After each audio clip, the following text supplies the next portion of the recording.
assert that Carl Jung's archetypes are more or less bogus, right? And so we want to get to why that is. But can you explain? Is your take that the hero's journey is just explained through sort of survivorship bias?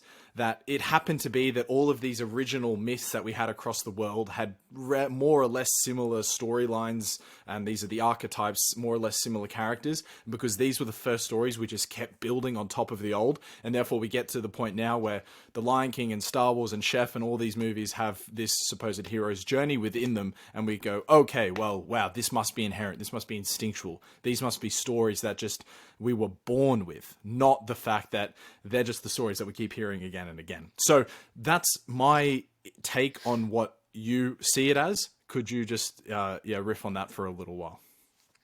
So to a certain extent, I do believe in survivorship bias to a certain extent, and we can talk about that. But I'm actually saying something a little more fundamental than that, which is I don't actually think most of the stories that we think are heroes' journeys are actually heroes' journeys. And as a simple example of that, first of all, what Joseph Campbell is saying by a hero's journey is quite specific and precise. It has a number of stages in it, all of which sort of, have to be obeyed to kind of maximize the effect of the hero's journey. And if you actually look through almost any literature, they're just not there.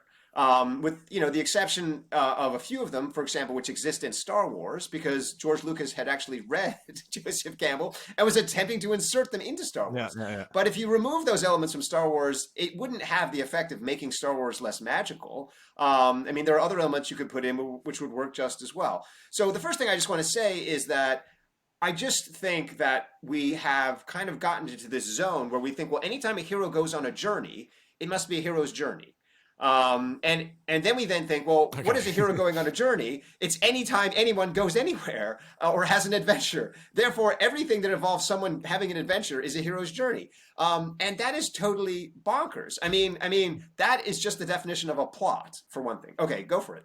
Yeah, just let me interject 1 second. So what if we take what you've just said there as the truth? And I think it's plainly obvious. Not all the classic hero's journeys do the 12 stages.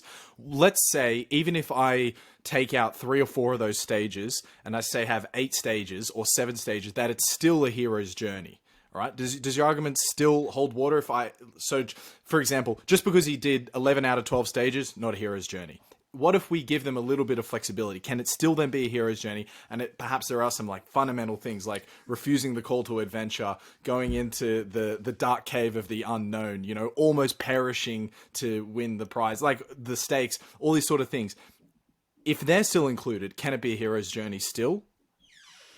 Well, I should say to a certain extent, I'm not a great person to ask because I don't believe in the hero's journey, and I'm not trying to define the hero's journey. But what I would say is sure, if you want to kind of have a stripped down, the way that this works is people then start to strip down the hero's journey and say, well, actually, really, it's simpler and narrower. And then usually what I most often hear people say is, well, really what a hero's journey is it's someone who has the courage to enter a different life and then bring back the knowledge of that life to his earlier life. So in some way it involves a kind of metaphorical death and rebirth or something like that. You know what I mean? And that's really what the hero's journey is. And all these other kind of things are great and everything. But, Joseph Campbell, he just got kind of focused on these details and he kind of missed the big picture and the rest of it. So, what I would say is, well, if that's your definition of a hero's journey, what that means is essentially is that anytime a character changes, you have a hero's journey. Basically, a character changes because anytime a character changes, they've undergone some confrontation with something which is different from them, which has forced them to change. And then on some level, they've communicated that change to us, if for no other reason than we're watching it. So even if they haven't literally come back to the earlier place that they left from, even if they don't literally do a kind of, Luke Skywalker and return back to the home planet, they have nevertheless communicated that information to us by virtue of the fact we've watched it. So what I would say is, well, if your definition of a hero's journey is a character undergoes a change, then I would say, yes, that is a very kind of pervasive form of literature. What I would say, however, is ironically, that form of literature does almost not exist at all in the ancient stories that Joseph Campbell talks about. Those stories are not stories about characters who undergo a change, because the ancient idea of characters is that characters don't change. And so to the extent that you know, anything happens with those characters, and I think this is Campbell's reading, is actually they don't change, but they go somewhere and they acquire truth and they bring the truth back or something like that. So they don't change, but somehow they get truth and they bring the truth back and so on and so forth. That is a very uninteresting story. And that's why nobody reads those. So nobody wants to read a story about a character who doesn't change and who brings back the truth. That's because we as humans are much more interested in character growth, character development, and also because we're very skeptical of truths that are presented to us. We through can't literature. empathize with a character like that. Yeah. Yeah, yeah. And in fact, almost nobody nowadays actually reads any ancient myths or legends. What we mean by myths and legends when we talk about them are things like Tolkien, which in fact involve many, many modern uses of storytelling. I mean, very famously, I think the beginning of The Lord of the Rings is very funny. You know, and so is The Hobbit. I mean, there's a lot of humor in there. There's a lot of narrative interjection, you know, in terms of the narrator. These are not things you get in ancient myths and ancient legends. There's a lot of world building, you know, there's all this kind of stuff. So I mean, the thing about talking about the hero's journey is it's a little bit like when you get into a conversation with someone about like the spaghetti monster or something, and you say, I don't believe in a flying spaghetti monster that exists in the 28th dimension. And then people start saying, well, what if you define the flying spaghetti monster as this? How do you really know? And have you been to the 28th dimension? And to me, it's kind of a ludicrous conversation to try and disprove something. It's more, my main objection with the hero's journey is it completely wrong foots us on what the purpose of literature is. If you take the hero's journey seriously, regardless of what the structure is, let's just forget about that for the time being. What Campbell is saying is that there is a truth, and Jung is saying this too. There's a truth, a spiritual truth, which inheres in the universe and which inheres in our brain. And we have access and connection to this truth through story. And so ultimately, the purpose of reading story is to discover this cosmic truth, which connects us eternally to everything. That is not the way the human brain works. The human brain is a product of evolution by natural selection. It is not implanted with archetypes. The way that it operates is by being adaptive. And narrative, which is the source of stories, is its mode of adaptation. So what narrative does is it allows us to come up with new plans and new plots. A story to our brain is a plan or a plot. And a plan or a plot is a way of coping with a threat or an opportunity. So, you know, if I arrive and I see something about to attack me, I say, this is a threat. I need to come up with a plan or a plot to survive. And I do that. If I arrive and I see a huge field full of food, I think I've got to figure out some way to get all this food back to my house, you know, and I come up with a plan or a plot to do it. And so the point is that narrative is a flexible tool for allowing us to adapt to unforeseen threats and opportunities. It is not an archetype for communicating transcendental knowledge. The only way that would make any sense at all is if the universe had been created by a god who found it necessary to implant this story in our brains as a kind of like odd way of communicating with us rather than directly explaining to us what it is that we're supposed to do. And if you hold to that view of life, if you believe that there's a God who created things, I don't want to challenge that. I simply want to point out that the science does not support that. The science supports the other direction. I mean, in terms of the archetypes in Carl Jung, there is an inherent religiosity to it. The idea that they exist in our collective unconscious, and it's not a Christian God or whatever, but there is a spirituality to it, something which I suppose an explanation for falls outside of the realm of neuroscience or any rational scientific explanation. But if we just look at the hero's journey still, I remember there was this book called The Writer's Journey. Jon Favreau and Tim Ferriss were talking about it, and it is the hero's journey adapted for screenwriters. And he followed it to write his movie Chef, which is, a great movie. And he himself goes on this hero's journey. The stakes are much lower, obviously, but nonetheless, he goes on this journey. Is it kind of a problem that your gripe with the hero's journey comes from the fact that it's almost become within Hollywood, I guess, or within script writing guilds, basically people are convinced that this is the structure, this is the recipe we need to use to convincingly sell a movie, because look, it's worked so many times before. This is what people want to see, so change the names, change the scenes, but we want this plot line to happen again and again and again. so I guess the question becomes, is it them just saying this is reliable and we're going to meet the demand with this supply, or is it something instinctually, a story that comes from our earliest myths, like, you know, Joseph Campbell and Carl Jung are trying to make us believe the fact that we inherently feel these stories so deep within, and that's why we connect with them on this whole another level, and that storyline is way more exciting than any other storyline? Or is it just the fact that it's like, again, I'm saying it again, but it's the best word to describe it, the survivorship bias of this particular type of movie? Yeah, so I mean, first of all, if there was something intrinsic about it, Hollywood would have a much easier time. Chef would have made $8 billion, you know, because we would have seen it and we would have been transformed, you know, and we would have had this kind of just amazing experience. I think that first of all, yes, Hollywood is a very scary place and it's filled with a lot of scared people. And it's a lot easier to do something when you feel like it's tested and proven. The same thing happens all the time in business. People don't like to make decisions unless it's backed by AI, but a lot of that AI is just bogus. I mean, we know it's totally bogus, but it gives you, you can say, oh, look, there's this spreadsheet full of data. I'm going to make this decision. Therefore, it must work. And so a lot of times people are just looking for a kind of confidence Or if boost or you're a confidence dot-com lift. company in 2001. Yeah, yeah. Yeah, no, exactly. And so I just want to say yes. I mean, and there's nothing wrong with a story that uses that blueprint. I mean, there's nothing at all wrong with that story. I don't want to imply like somehow it's a terrible blueprint or anything. In the same way that it's not terrible to have, you know, a horse-drawn cart. It works. A horse-drawn cart works. The problem is that if you have an industry that keeps insisting that everything be a horse-drawn cart, you know, and it all has to be a horse-drawn cart, all has to, you know, then you just limit innovation and you limit growth, you limit change, and you limit writers' creativity.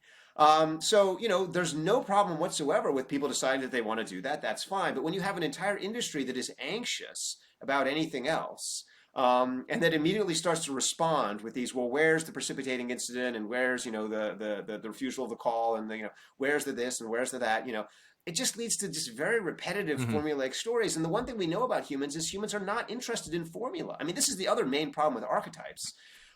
Is I have yet to find a human being who's actually interested in archetypes. I mean, it's very boring. Human beings are interested in wonder. Human beings are interested in new experiences, all these kinds of things.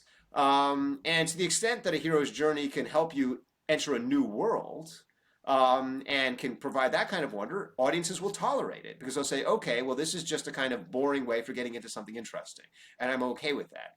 But don't confuse that with the hero's journey somehow being itself interesting. It's not. Hero's journeys only work when everything around them is really wonderful, and I think that's what Star Wars is. I mean, if you had travel back in, I mean, Star Wars even today is still pretty amazing, but if you could just go back in time to Yeah, for when, sure. you know, Lucas actually released that, and you're like, what is going on? Look at these creatures, look at this world, look at the, I mean, that's what's amazing about Star Wars. It has nothing to do with the hero's journey and everything to do with the world. And I just feel like this obsession we have with the hero's journey causes us to miss the true essence of George Lucas's genius, and it causes us to just get caught. So anyway, so that's my thing, is I'm not here to say the hero's journey can't work or never works. You know, I'm just, the idea of an archetype makes us think that things are eternal when they're not, so it discourages innovation, and it also causes us to miss what's really important about screenwriting and George Lucas, which is creativity, imagination. Everything that's remarkable about Star Wars is weird. I mean, it's really weird. I mean, Wookiees are weird. I mean, lightsabers. It's amazing. Yeah. What I'm actually thinking now is that perhaps the reason why we read about the hero of a thousand faces, or we hear about the monomyth, or we hear about an archetype, is it's quite romantic for us to imagine that there is this like instinctual story within us, and it almost explains us as human beings and how we're different to the other animals because we have these. And perhaps it's just we over romanticize that a little bit too much, and it's also become quite big in pop culture. I'm not sure if you're familiar with a man called Ray Dalio. I mean, he attributes like a lot of his worldview to understanding how the hero's journey works, and how him making his some of his financial investments are along the lines of one small hero's journey. And it is making me think about it differently for sure. Just so you're aware, my audience is largely people who are really interested in Carl Jung just because of one of the guests I had early on, a man called James Dowling. He's going to come on again soon. And we're going to talk specifically about the hero's journey. And he's a guy who, depth psychologist, really deep on the Freud, Adler, Jung side of things, and so has a bit more of a to think about the archetypes from a collective conscious standpoint and so forth. But nonetheless, I just want to say that as like a I don't know, contextual for where I'm coming at this and why it is so interesting to me, and why also your like contrarian view to it is also so interesting, because I guess we sort of just do take it for granted. It's like, oh, so you're telling me all my favorite movies had the same storyline? Well, shit. I guess that must be instinctual to me, I mean, maybe that's, but then again, as we've explained, that might not actually be the case. Well, and look, here's the thing. I'm not here. I mean, it would be rude for me to walk into someone's church and be like, your God does not exist. And I don't want to do that. Like, I mean, I think human beings, we're tiny little things clinging to the surface of this planet, which is flying through space at incredible speed and ultimately going nowhere. And as for part of our own psychic wholeness, we need to come up with stories and narratives that give us a sense of meaning and purpose. And I'm not here to tear down or annihilate anything that gives someone meaning or wholeness or is helpful to them in their lives. I'm simply here to say that there is more beyond that, and that you can believe in the hero's journey as much as you want, but don't let that stop you from exploring new things. Don't let that stop you from being open to fresh stories. And don't let think that there's somehow a boundary or limit to where your journey can go. Because there is just way more in life. And when you have a biological as opposed to a Freudian view of life. So, I mean, the thing about Freudian psychology and whatnot, I mean, we don't need to go too deep into this, but I mean, Freudian psychology is obsessed with pathologies and what's wrong with us and fixing us and all these kinds of things. And, I come from positive psychology and, which is Martin Seligman, University of Pennsylvania.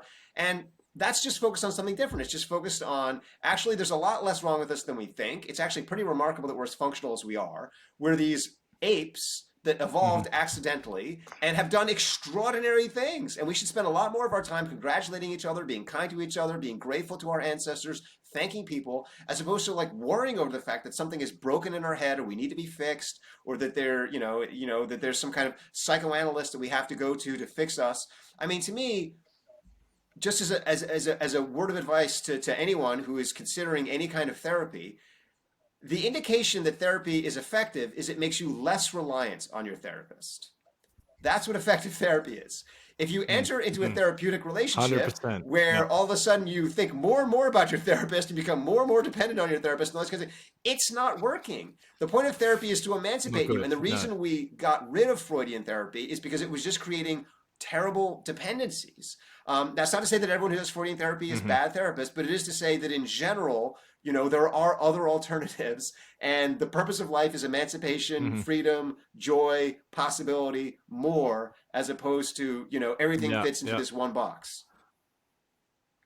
Amazing. Really speaking my language there. I just wanted to say one thing that you were talking about. We're just clinging to the earth, flying through space. We're going to be here for a short amount of time, an absolute drop in the ocean compared to the amount of time that we're going to be here. And it just made me think of Gandalf to Frodo. All we have to decide is what to do with the time that is given to us. And I just wanted to put that in there. It just came to me as you said it. So just to round off archetypes, hero's journey, Jung, Joseph Campbell, can you explain some of the neuroscience behind why you think Jung's archetypes are bogus? Yeah, well, I mean, first of all, there's just no evidence of them, and there has never been any evidence of them. And, what Carl Jung is evidence of is human creativity, human ingenuity. I mean, the ability for someone to make up an incredibly compelling story and convince a lot of people that it's true. But there's never been a shred of scientific evidence. I mean, the whole idea of the monomyth and whatnot comes to us, from really the late 19th century, and, comparative mythologists like Frazer, who basically went around the world. Or actually, Frazer didn't actually go around the world. He actually sat in his study and sent letters to people around the world. But basically, they went around and tried to prove that all these myths were actually versions of Christianity. And their reason for doing that was simply to prove that somehow there was one right way of doing things, which was the British Empire, and that everyone was going to catch up. And then this justified the British Empire compelling everyone to adopt British culture. So it was just a deeply, and you know, that's why he was knighted by the king and the rest of it. It's just a deeply imperial way of going about things. So first of all, there's no evidence for it. Second of all, it just goes against biology. What biology tells us is that human brains are diverse and adaptive, and that we thrive on this planet because of our ability to be mentally flexible, not because of our ability to hew to things. Now, it's absolutely true that we need a sense of emotional purpose and emotional support. And the idea of something bigger than ourselves can give us that. And that's why things like archetypes and religions and gods are often very, very attractive to people, even though there's, of course, no evidence for any of them. It's because we as human beings need that, because we have narrative brains. And as a narrative brain, we want to know, where is it going and where did it come from? You know, we have storytelling minds. And so we ask these questions and we want answers to them, you know. But it's much more effective and kinder to the people around you not to try and impose master narratives. And the reason for that is that master narratives tend to make us happier at the expense of other people.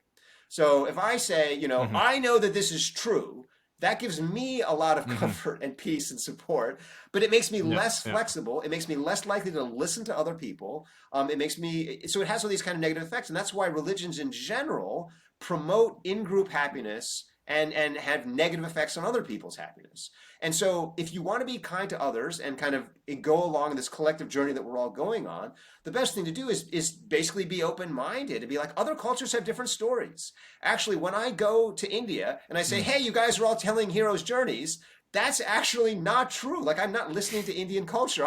I'm just like, you know, not listening to Indian myth and I'm not realizing it's actually quite different. You know, when I go to Mesoamerica and I say, hey, the Aztecs were all telling heroes' journeys, that's actually not listening to what's different and unique about their stories. When I go to China, same thing. You know, when I go to Africa, what we should do is we should open our minds to the fact that these cultures are different. They're telling different stories. And actually what is common about humanity is not the fact that we have a universal story, but that we have creativity and originality. And that makes us all different. And that difference is both a source of joy and excitement, because it means we can walk into other cultures and have our minds blown by something which is not like us. I mean, it's very egocentric to go around the world and be like, oh, this matters because it reminds me of myself. I mean, those are like the worst kind of travelers, aren't they? People that are like, oh, this food, it just reminds me of the food I have at my local pub. I mean, like, what is wrong with you, man? No, this food is different. Like, taste the difference, you know? Or someone who, like, you know, goes to Fiji and it's like, oh, this just reminds me of my own backyard. What are you talking about? Look at the fauna. Look at the flora. It's actually different. So this whole habit, to me, it's imperial, both in the sense that it, you know, actually injures other people, but it also injures yourself, because it just makes you close-minded and not appreciate the fact that what's wonderful about the world is its variety. And what's exciting about other human minds is the fact that they can surprise us with their own originality. And so that, to me, is why I just think that that whole way of thinking is ultimately the less spiritual and less sustaining way to go. And if you listen to anyone, this is my experience anyway, anyone who's an intelligent Freudian or an intelligent Jungian, what happens is they get further and further and further away, and they start saying, well, there's actually more archetypes, and they're more flexible, and they're, you know, and then, you know, and it's like the hero's journey. I mean, people who are flexible and and eventually they sort of get out of the whole theory to begin with, you know. And so why have it? It's just like a kind of weird piece of baggage that you're carrying around, because, you know, even though you've grown beyond it. So that's my thought on the process: is liberate your mind, open your mind, embrace diversity, embrace the world, and just take this opportunity to grow and be more than you're born. Yep. Amazing. Angus, you really, I don't think you realize how many notes you're touching on things that I am always preaching previously as well. But two things came to mind then. And I want to ask the first one first so I don't forget it.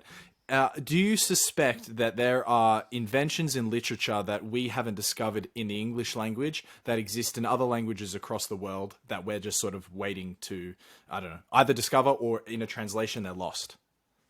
Oh, absolutely. Yes. No, I mean, so one of the things about this book is, I touch very, very briefly on African literature and Chinese literature and Indian literature and stuff. I mean, I touch very briefly, but 95% of the book really is literature that comes to us from the Mediterranean Mm. and Europe and North America.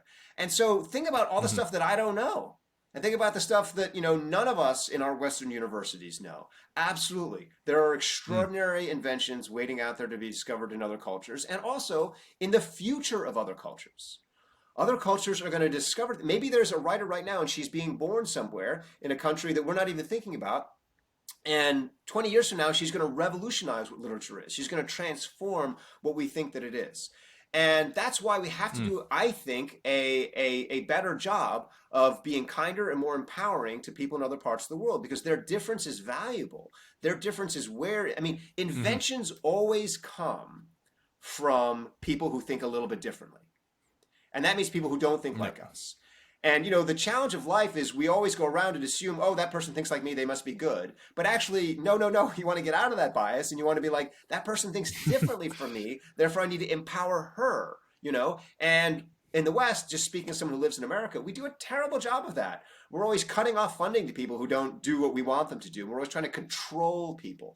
And Mhm. controlling people, that is just awful. You just never want to be controlling people because then you're Yep. stopping them Yep. from growing into who they are. So absolutely, other cultures have stuff that's waiting for us to be discovered. They're going to create things that we can't even imagine. And in the history and in the archives of literature all over the world, there are inventions which we haven't forgot or don't understand. And that is what's exciting. Is Mm. it's sort of like being Indiana Jones. I mean, you can just go on an archaeology expedition and just find all this stuff that Yep. every day something new blows your mind. And The I would just ultimate encourage any. adventures. Yes, yes, even better, right? Even better than the hero's journey. Mm. It's the Mm. ultimate Mm. adventure into the library. So absolutely, yes. There's so Yep. much stuff waiting out there in other cultures.